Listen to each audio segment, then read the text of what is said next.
Hi hello ಎಲ್ರಿಗೂ ನಮಸ್ಕಾರ. ಇವಾಗಂತೂ ಮಕ್ಕಳಿಗೆ ಯಾವಾಗಾದರೂ ಶೀತ ಕೆಮ್ಮು ಆಗ್ತಾನೆ ಇರುತ್ತೆ. ಅದಕ್ಕಾಗಿ ನಾನು ಒಂದು ಓಮ್ ರೆಮಿಡಿನ ತೋರಿಸ್ತಾ ಇದ್ದೀನಿ.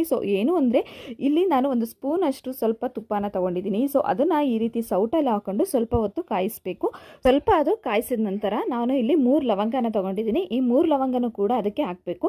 ಅದು ಸ್ವಲ್ಪ ಫ್ಲೇವರ್ ಎಲ್ಲ ಬಿಟ್ಕೊಳ್ಳೋ ಥರ ಸ್ವಲ್ಪ ಕುದಿಸ್ಬೇಕು. ನೆಕ್ಸ್ಟು ನಾನಿಲ್ಲಿ 3 ಜಜ್ಜಿರುವಂಥ ಬೆಳ್ಳುಳ್ಳಿನೂ ಕೂಡ ತೊಗೊಂಡಿದ್ದೀನಿ. ಇದನ್ನು ಅಷ್ಟೇ, ಇದು ಎಲ್ಲ ಚೆನ್ನಾಗಿ ಫ್ಲೇವರ್ ಬಿಟ್ಕೊಳ್ಳೋ ಥರ ನೀವು ಇದನ್ನು ಸ್ವಲ್ಪ ಕುದಿಸ್ಬೇಕಾಗುತ್ತೆ. ನೆಕ್ಸ್ಟು ಈ ರೀತಿ ಆದಮೇಲೆ ಸ್ಟವ್ನ ಆಫ್ ಮಾಡಿ ಆ ಒಂದು ಬೆಳ್ಳುಳ್ಳಿ ಮತ್ತು ಏನು ಲವಂಗ ಇದೆ ಅದೆಲ್ಲದೂ ಕೂಡ ಆ ಒಂದು ತುಪ್ಪದಲ್ಲಿ ಫ್ಲೇವರ್ ಎಲ್ಲ ಬಿಟ್ಕೊಂಡಿರುತ್ತೆ. ನೆಕ್ಸ್ಟ್ ಅದನ್ನು ತೆಗೆದು ನಾವು ಹೊರಗಡೆ ಸೈಡಿಗೆ ಇಟ್ಕೋಬೇಕು.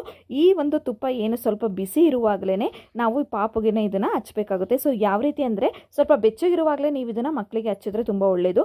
ಕಾಲಿಗೆ ಈ ರೀತಿ, ಪಾದಕ್ಕೆ ನೀವು 2 ಪಾದಗಳಿಗೂ ಈ ರೀತಿ ನೀವು ಅದನ್ನು ಸವರಬೇಕು. ನೆಕ್ಸ್ಟ್ ಎದೆಗೆ ಹಾಗೆ ಬೆನ್ನಿಗೆಲ್ಲದಕ್ಕೂ ಕೂಡ ಚೆನ್ನಾಗಿ ಇದನ್ನು ಸವರಬೇಕು, ಕಿವಿ ಹತ್ರನೂ ಕೂಡ.